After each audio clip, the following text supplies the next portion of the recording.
ओम श्री साईराम। यहाँ उपस्थित हुनुभएका भगवान श्री सत्य साई बाबाको दिव्य चरण कमलमा कोटी कोटी नमन गर्दै यहाँ उपस्थित हुनुभएका हाम्रो अति आदरणीय मातापिता, गुरुजन साथै मेरा प्यारा मित्र सबैजनालाई आन्तरिक हृदयबाट सप्रेम साईराम टक्राउन चाहन्छु। म आज मातृ दिवसको दिन यहाँ भगवानले मलाई आज्ञा दिनुभएको अनुसार म यहाँ उभिरहेको छु आफ्नो एउटा स्वरचित कविता प्रस्तुत गर्न। आशा छ हजुरहरूले यो कवितालाई स्वीकार गरिदिनुहुन्छ र सुन्नुहोस् मेरो कविता।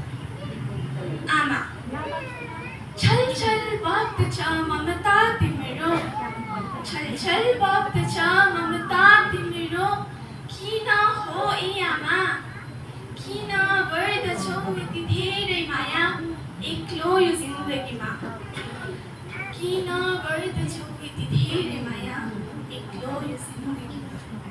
तिमीले गरे जति माया कसैले गर्न सक्ला र मलाई, तिमीले गरे जति माया कसैले गर्न सक्ला र मलाई, माया कति गर्छौ सम्झँदा झस्कन्छ मेरो मन, झस्कन्छ मेरो मन।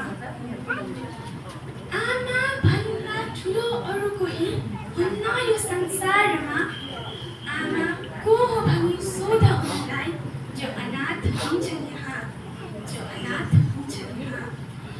आमा भन्ने शब्द कस्तो लड्दा भन्छौ आमा, आमा भन्ने शब्द कस्तो लड्दा भन्छौ आमा, अनाथ लड्दा पनि उनीहरूको मुखमा हुन्छन् आमा, मुखमा हुन्छन् आमा।